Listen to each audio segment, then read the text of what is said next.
This place is amazing. The air is pristine. My mother told stories about a place like this. A protected land with people that never have to leave. My people call me Kungkan, but my enemies call me Namor. I like it. Hey, put it down. Hello Brovers, di video sebelumnya gue sudah review film Black Panther Wakanda Forever. Di video itu emang gue sampaikan kalau gue sesuka itu ya sama film ini. Namun ternyata banyak dari kalian yang bertanya-tanya soal beberapa plot yang disajikan. Kok ada dia, kok begini, kok begitu. Nah kali ini gue akan nge-breakdown beberapa pertanyaan plot yang membuat banyak fans jadi agak bingung. Dan sekalian juga gue ngejelasin plot garis merahnya tuh kayak gimana sih maksudnya. Gue yakin kalau lu sekali nonton mungkin lu kayak rada-rada kurang paham sih ya. Ada beberapa aspek mungkin yang lu gak paham. Sama beberapa konsep apalagi soal ancestral world-nya. Terutama soal asal-usul Talokan dan juga konsep si mutant pertama ini yaitu Namor. Gue yakin lu pasti agak bingung kok dia bisa kayak gini ya, kok dia bisa kayak gini ya gitu. Video ini full spoiler ya adik-adik. Jika memang belum nonton silahkan close video ini aja. Tapi buat kalian yang udah nonton, hayu kita gaskan pembahasan kita kali ini. Oh ya, ini bukan video alur cerita ya. Gue hanya jelasin sesingkat-singkatnya plot inti, abis itu ngejawab beberapa pertanyaan seputar Black Panther Wakanda Forever ini terkait plotnya. Ikuzo, ini dia penjelasan plot Black Panther Wakanda Forever, and welcome back to Clip-on-X Breakdown. Oke, gue jelasin konsep-konsepnya si Talokannya dulu ya. Di tahun 1500-an ada sebuah desa yang terserang wabah penyakit mematikan. Hampir seluruh warga di desa tersebut meninggal akibat wabah tersebut. Tersisalah beberapa orang saja yang berusaha untuk survive dari wabah itu. Salah satunya ada seorang suami istri yang hidup sederhana di tepi pantai bersama para teman dan kerabatnya. Sang suami tanpa sengaja menemukan sebuah tumbuhan bercahaya di dalam gua bawah laut. Ia pun mengambilnya karena dia pada saat itu meyakini sebuah dewa gitu. Dibuatlah sebuah obat yang terbuat dari tumbuhan bercahaya gitulah. Pada saat itu sang istri adalah satu-satunya wanita yang bertahan di kondisi hamil dikala semua wanita di desa itu sedang tidak mengandung. Jadi dari seluruh warga desa yang masih survive, cuma dia doang yang hamil cuy. Karena khawatir, sang istri pun menolak diberi obat kuat itu. Namun atas bujukan sang suami dan dukun setempat, sang istri beserta semua warga desa pun ikut meminum obat itu. Dan ya, mereka pingsan sesaat, bahkan kayak mati gitu. Mereka bangkit lagi tuh dan berubah menjadi manusia dengan kelainan, di mana mereka tidak bisa sama sekali bernapas di daratan. Dan jika di daratan, kulit mereka jadi biru gitu. Namun mereka bisa bernapas di dalam air. Mereka jadi mempunyai kayak semacam insang gitu, mirip kayak The Deep lah di The Boys. Namun di sini terjadi keanehan pada anak sang istri yang tadi. Anak tersebut mengalami mutasi gen secara alami akibat saat berada di dalam kandungan ibunya yang masih jadi manusia. Dia tuh menyerap zat dari obat tumbuhan bercahaya itu. Anak itu memiliki sayap di kakinya yang dapat digunakan untuk terbang. Jadi bukti mutasi genetiknya tuh di situ ya, di sayap di kakinya itu. Ia juga berbeda dari yang lain karena anak ini bisa bernapas di daratan maupun di air. Ia tidak memiliki insang sama seperti anak-anak Talokan yang lainnya ini ya. Karena anak-anak Talokan yang lainnya itu lahir ketika ibu bapak mereka udah jadi suku Talokan atau suku bawah air. Sedangkan si Namor itu kan emaknya sempat jadi manusia saat mengandung dia gitu. Nah anak ini menyerap oksigen melalui kulitnya. Jadi dia tuh nyerap oksigen atau udara tuh dari kulitnya gitu cuy. Makanya dia bisa bernapas di keduanya. Dia juga mempunyai kemampuan di atas rata-rata seperti superhuman strength, superhuman speed dan lain-lain sebagainya. Apalagi yang terbang tuh. Yang paling edannya lagi doi ini kebal cuy. Anak ini juga berumur panjang seperti Thor ataupun Logan. Hingga akhirnya anak ini menyaksikan ibunya tuh meninggal karena termakan usia padahal dia sendiri pun masih bocil. Ia pun berusaha mengubur ibunya di daratan, namun alangkah terkejutnya dia saat melihat manusia di daratan yang memperbudak orang tidak mampu atau suku setempat. Anak tersebut pun memerintahkan semua warga bawah air atau warga Talokan ini untuk membantai pasukan itu. Salah satu dari pimpinan pasukan itu pun memberi julukan anak itu dengan nama Namor. Dari situlah asal-usul nama Namor dan juga suku Talokan yang menetap di Laut Dalam dari zaman Mesoamerika. Namor sebagai sang raja sekaligus dewa bagi para warganya membuat sebuah prinsip di mana mereka tidak akan mau terlibat dengan bangsa daratan sampai kapanpun karena menurut Namor bangsa daratan itu tamak dan rakus. Ia tidak mau sumber daya Talokan diambil dan warganya diperbudak oleh bangsa daratan. Ya kurang lebih itulah motif utama si Namor ini menjadi main villain di film ini walaupun sebenarnya dia itu anti-hero ya. Penggambaran karakternya ini nih yang menurut gue bagus dan rapih banget karena bener-bener dijelasin secara detail. Sisanya ya udahlah ya, semuanya udah ada di teaser, trailer, TV spot, lu rutin aja dah tuh, itu dah seisi movie-nya cuy. Sampai scene Black Panther-nya itu yang ada di TV spot itu semua cuy, asli. Nah sekarang kita masuk ke pembahasan mulai konfliknya nih. Namor ini marahnya tuh karena si T'Challa itu malah mengekspos soal eksistensi dari logam vibranium ini yang berefek pada semua negara yang langsung balik lagi ke settingan sifat awalnya seperti yang Namor bayangkan dari dulu tahun 1500-an itu, tamak dan rakus. This place is amazing. The air is pristine. My mother told stories about a place like this, a protected land with people that never have to leave. My people call me Kukungkan, but my enemies call me Namor. Padahal vibranium bukanlah milik mereka, tapi mereka tuh rakus banget gitu. Adegan yang di kapal itu jadi kunci karena si Namor murka banget karena vibraniumnya itu mau dicomot sama orang daratan, yang dimana itu tuh bener-bener jahat sih menurut gua karena mereka bener-bener sampai pakai bor gitu cuy. Penyerangan itu ternyata dialami juga oleh pihak Wakanda, cuman bedanya kalau Wakanda ini dia dalam sebuah fasilitas di daratan gitu. Disitulah si Ramonda menegaskan pada rapat PBB bahwa semua negara yang hadir di rapat itu terlibat semua, dan itu membuktikan betapa tamak dan rakusnya bangsa-bangsa yang ingin merampas vibranium dari Wakanda ataupun dari luar Wakanda. Tokoh kunci berikutnya itu adalah Riri Williams, yang dimana Riri ini berhasil membuat sebuah alat yang dapat mendeteksi zat vibranium. Nah ini nih alat ini yang nanti akan dipakai oleh negara-negara daratan yang tamak ini untuk mencari vibranium di luar Wakanda maupun di lautan di luar Wakanda gitu ya. Namor akhirnya semakin murka dan meminta Ramonda dan Shuri untuk mencari Riri Williams. Jadi Riri Williams tuh disuruh untuk ditawan gitulah pokoknya cuy, karena dia sudah menciptakan alat yang sebenarnya itu bisa disalahgunakan. Di tengah misinya itu si Riri sama Shuri diculik tiba-tiba oleh bangsa Talokan, padahal tujuannya awalnya itu kan Shuri cuma pengen bawa Riri ke Wakanda, udah diamanin di situ. Karena Namor tidak ingin mengambil resiko dengan membiarkan Riri hidup, alias dia ingin membunuh Riri, dan Shuri juga akhirnya dibawa. Namor juga membujuk Shuri di situ akhirnya untuk beraliansi mempertahankan vibranium dengan menyerang bangsa rakus itu. Jadi hampir semua negara terlibat gitu cuy.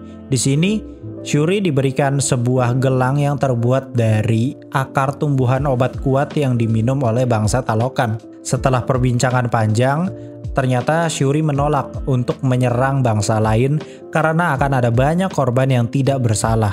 Di sisi lain, Nakia ternyata berhasil menyusup ke dalam Talokan dan menyelamatkan Riri dan Shuri yang sedang berada di Talokan, di penjaraannya gitulah pokoknya di dalam gua. Nakia ternyata membunuh satu orang penjaga di Talokan. Akhirnya itu jadi trigger Namor untuk menyatakan perang melawan Wakanda. Sampailah ke adegan si Namor menyerang Wakanda hingga banjir. Di situ Queen Ramonda tewas akibat kehabisan napas. Namor pun mengecam Shuri untuk tidak berbuat bodoh lagi kepada Talokan. Shuri yang kalut ke dalam dendam pun akhirnya menyadari sesuatu bahwa ternyata gelang pemberian Namor itu memang terbuat dari tumbuhan obat kuat yang mirip seperti tumbuhan yang dimakan oleh para leluhur Black Panther. Akhirnya ia menganalisa dan menemukan sebuah kemiripan dengan tumbuhan obat kuatnya para leluhur Wakanda yang itulah ya. Terciptalah kloningan tumbuhan obat kuat untuk membuatnya layak menjadi Black Panther karena dia punya superhuman strength dan lain-lain sebagainya. Shuri pun langsung bergegas memanggil suku Jabari dan seluruh pasukan Wakanda yang tersisa untuk menyerang balik Namor. Kali ini dia tahu kelemahan Namor. Namor kuat ketika dia baru saja keluar dari air. Dengan kata lain, jika dia terkena suhu panas dan gak kena air sedikit pun, dia bakalan melemah karena ya mau gak mau dia tuh tetap butuh air gitu untuk sumber energinya dia. Dimulailah perang yang di kapal itu. Namor pun terjebak di pesawat bersama Shuri dengan suhu kapal yang sangat panas agar Namor itu tidak sekuat biasanya. Terjadilah pertarungan sengit hingga sampai ke daratan. Di sini Shuri sudah terpojok bahkan hampir mati. Namun untungnya Namor dinyatakan kalah setelah kena knalpot kapal Wakanda. Anjing konyol anjir. Dinyatakanlah perdamaian antara Wakanda dengan Talokan. Film ditutup dengan Riri Williams yang kembali ke Boston dengan fasilitas dari Shuri biar nggak diusik lagi gitu ya mungkin nama negara-negara lain. Sedangkan Shuri sendiri datang ke Haiti di Kepulauan Karibia tempat si Nakia berada. Jadi Nakia tuh udah nggak di Wakanda lagi. Di sana ia membakar baju putih yang ia kenakan saat pemakaman T'Challa dan kembali mengenang T'Challa untuk terakhir kalinya. Karena sehabis ini dia harus move on dan melanjutkan tahta sebagai Ratu Wakanda. Tak lama dari itu Nakia datang membawa seorang anak yang ternyata itu adalah anaknya T'Challa dan Nakia yang disembunyikan selama ini. Ia diberi nama Toussaint atau Toussaint, pokoknya tulisannya nih nanti gue kasih tahu. Dan itu dalam bahasa Haiti. Tapi kalau nama Wakandanya dia adalah T'Challa. Ya, namanya dibuat sama. Secara tidak langsung sebenarnya ini request ya. Karena T'Challa Junior ini umurnya kisaran 10 tahun ke atas gitu. Jadi kalau nanti di Secret Wars ada time jump seperti Endgame, T'Challa Junior ini sudah layak untuk jadi The New Black Panther. Kira-kira itu tadi adalah seisi plot penting yang ada di dalam film Black Panther Wakanda Forever. Setelah itu muncullah berbagai macam pertanyaan. Dan ini pertanyaannya banyak banget cuy yang ada di review gue kemarin nanya soal ini. Ingat nggak kalian pas Shuri minum obat kuat dan masuk ke Ancestral World? Dia ternyata tidak bertemu dengan leluhur sebelumnya alias Ramonda. T'Challa nggak mungkin ya, aktornya udah nggak ada cuy. Si Shuri malah ketemu dengan Killmonger atau N'Jadaka. Kok bisa? Kenapa harus Killmonger? Ternyata menurut gua ini jadi pesan tersirat yang jadi konfirmasi sistem Ancestral World. Maksudnya gimana bang? Jadi pemahaman kita selama ini soal Ancestral World itu kayaknya sih salah ya. Kita salah memahami maksud tersirat di film Black Panther pertama. Kita mengira kalau orang yang minum obat kuat dan jadi the next Black Panther akan bertemu dengan leluhur sebelumnya. Contoh, T'Challa ketemu sama T'Chaka, N'Jadaka ketemunya sama N'Jobu. Faktanya, konsep Ancestral World itu bukan soal siapa Black Panther sebelumnya, tapi itu tergantung kondisi hati atau suasana hati si Black Panther baru yang minum obat itu. T'Challa suasana hatinya merasakan rindu kepada ayahnya sekaligus merasa belum siap menjadi raja pada saat itu. Makanya dia bertemu dengan T'Chaka. Sedangkan N'Jadaka pada saat itu sedang berkalut pada dendam yang mendalam. Ayahnya dulu dibunuh. Dia terus ditelantarkan. Makanya dia bertemu dengan ayahnya yaitu N'Jobu karena dia ingin membalaskan dendam ayahnya itu. Sedangkan kondisi hati dari Shuri pada saat meminum obat itu sama seperti Njadaka. Dia diselimuti dendam mendalam kepada Namor. Leluhur sebelum Shuri yaitu Ramonda gitu ya, tidak ada hubungannya dengan suasana hati dendam ya nggak sih? Makanya dia nggak hadir. Dan yang hadir itu justru Njadaka. Kesamaan suasana hati atau sama-sama dendam itulah yang akhirnya membuat Shuri dan Njadaka ketemu nih di Ancestral World. Di situ pun Killmonger tidak sepenuhnya bersifat jahat seperti layaknya di Black Panther pertama. Dia hanya menerangkan dan ngasih tahu ke Shuri kalau keluarganya tidak sesempurna itu loh. T'Chaka dulu membunuh saudaranya sendiri dan menelantarkan Killmonger. Dia hipokrit atau dianggap munafik gitu ya. Sedangkan T'Challa terlalu baik dan ceroboh dengan mengekspos vibranium ke negeri luar. Sedangkan Njadaka atau Killmonger itu berusaha untuk menyelesaikan masalah walaupun sedang berkalut dalam dendam dan dia nyelesain masalahnya emang brutal banget sih. Kata-kata itulah yang menghantui Shuri hingga akhirnya dia benar-benar berniat membunuh Namor. Ya jadi si Killmonger ini ngasih tahu memang faktanya ya seperti itu. Keluarga lu tuh tidak sebaik itu loh gitu. Nanti kalau si T'Challa Junior ini minum obat kuat ini, terus dia dalam suasana hati penuh dendam, ya kemungkinan besarnya ketemunya sama Killmonger lagi cuy. Intinya sebenarnya seperti itu. Jadi bukan tiba-tiba Killmonger ini muncul terus jadi plot hole gitu ya. Tapi dengan adanya kehadiran Killmonger, itu jadi konfirmasi bahwa konsep Ancestral World itu ya seperti itu, tergantung suasana hati dari si peminum obat tersebut. Setahu gue ada deh kalau nggak salah dialognya dari si Killmonger.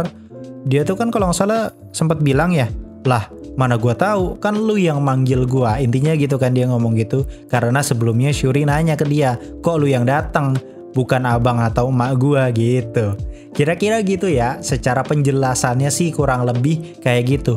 Tapi kalau seandainya ada beberapa yang salah, koreksi aja di komentar. Nanti gue pin supaya jadi info tambahan buat yang nonton. Next, pertanyaan berikutnya itu adalah soal mutant. Ya, konsepnya berbeda lagi. Jadi kemungkinan besarnya lu kegocek cuy.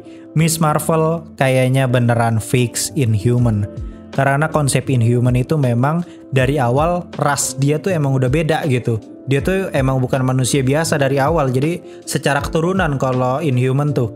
Nah, Inhuman itu memang walaupun secara keturunan, tapi dia kayak manusia biasa. Kecuali mereka dapat trigger sesuatu yang akhirnya mengaktifkan kekuatannya dia. Nah itu konsepnya sama persis kayak Miss Marvel. Jadi kemungkinan besarnya Miss Marvel ini fix Inhuman, sedangkan Namor itu adalah fix mutant. Si Namor ini dia tuh nggak pakai trigger apapun, jadi itu emang bener-bener mutasi alami. Jadi emang ya udah dia mutant gitu, dia bermutasi secara alami gara-gara emaknya yang masih manusia minum obat kuat itu dan akhirnya berubah jadi suku Talokan dalam kondisi hamilin si Namor ini ya kan.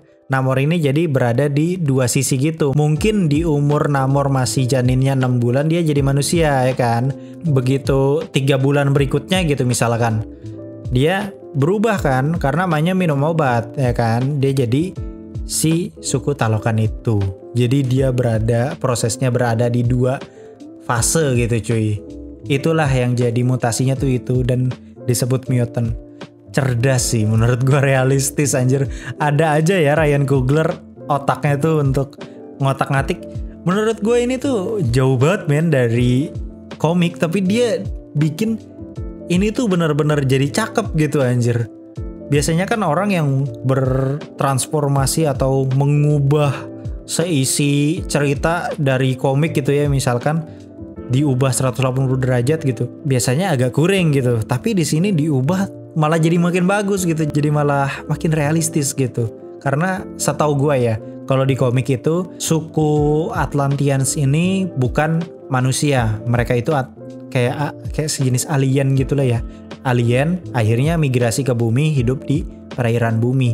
Terus si Namor ini jadi mutant gara-gara bokapnya manusia biasa, emaknya si Atlanteans. Kawin jadilah si Namor. Kalau ini yang di sini enggak, di sini tuh ada fasenya gitu. Keren anjir.